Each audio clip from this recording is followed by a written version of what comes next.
Hello বন্ধুরা, আজকে আমি যে ভিডিও নিয়ে আলোচনা করব সেটি হলো কন্যাকুমারীর সমুদ্রে দাঁড়িয়ে থাকা 133 ফুটের রহস্যময় মূর্তি তিরুভাল্লাভারের স্ট্যাচু। নমস্কার বন্ধুরা, ভারতের একেবারে দক্ষিণ প্রান্তে অবস্থিত কন্যাকুমারী এমন একটি জায়গা যেখানে বঙ্গোপসাগর, আরব সাগর ও ভারত মহাসাগর একসাথে মিলিত হয়েছে। আর এই মনোমুগ্ধকর স্থানের সমুদ্রের মাঝখানে মাথা উঁচু করে দাঁড়িয়ে আছে এক বিশাল মূর্তি, তিরুভাল্লাভারের স্ট্যাচু। দূর থেকে দেখলে মনে হয় যেন সমুদ্রের বুক চিরে উঠে এসেছে এই বিশাল পাথরের ভাস্কর্য। কিন্তু এই মূর্তিটি কার? কেনই বা এর উচ্চতা ঠিক 133 ফুট? এই মূর্তিটি তৈরি করা হয়েছে মহান তামিল কবি ও দার্শনিক তিরুভাল্লাভারের স্মরণে। তিনি এমন একজন চিন্তাবিদ যার শিক্ষা আজও মানুষের জীবনকে প্রভাবিত করে। তার লেখা বিখ্যাত গ্রন্থ তিরুকুক্কুরালের রয়েছে নৈতিকতা, মানবতা, নেতৃত্ব এবং জীবনযাপনের নানা মূল্যবান শিক্ষা। এই গ্রন্থে মোট 133টি অধ্যায় রয়েছে, আর সেই কারণে এই মূর্তিটির মোট উচ্চতা 133 ফুট রাখা হয়েছে।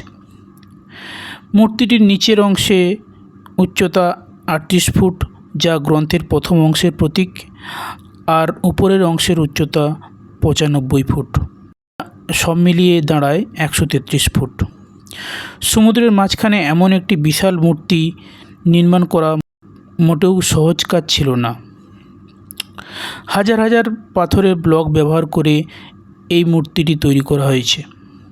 প্রবল ঢেউ, নোনা জল এবং কঠিন আবহাওয়ার মধ্যেও যাতে মূর্তিটি টিকে থাকে সেজন্য বিশেষ প্রকৌশল ও কৌশল ব্যবহার করা হয়েছে। আজও এটি সমুদ্রের মাঝখানে দৃঢ়ভাবে দাঁড়িয়ে আছে এবং লাখ লাখ পর্যটককে আকর্ষণ করে।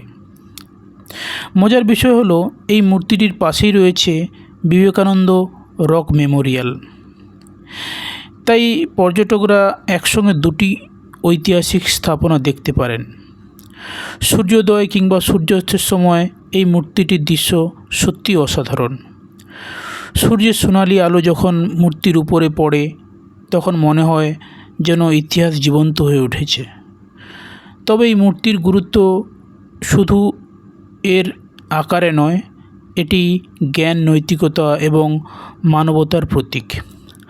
শত শত বছর আগে একজন কবি যে মূল্যবোধের কথা বলেছিল, আজও সেই শিক্ষাগুলো সমানভাবে প্রাসঙ্গিক।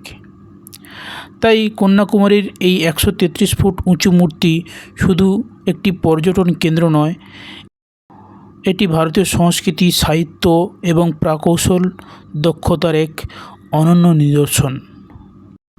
আপনি যদি কন্যাকুমারী ভ্রমণের সুযোগ পান তাহলে অবশ্যই এই অসাধারণ স্থাপনাটি কাছ থেকে দেখে আসবেন।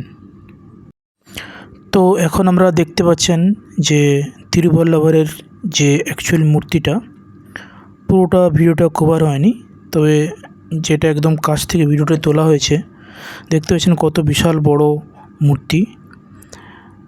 তো সবাই দেখছে পাশাপাশি, তার পাশেই পুরো সমুদ্র এবং পুরোটা দেখাচ্ছি আমি। তো এখন আমি দেখতে পাচ্ছেন একটি পায়ের চিহ্ন। তো ওই তিরুভাল্লাভারের পায়ের একটা চিহ্ন এবং মূর্তিটি কত বিশাল দেখতেই পাচ্ছেন। পুরো কাছ থেকে ভিডিওটি করা হয়েছে।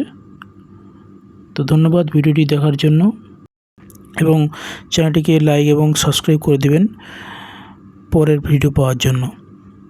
Thank you.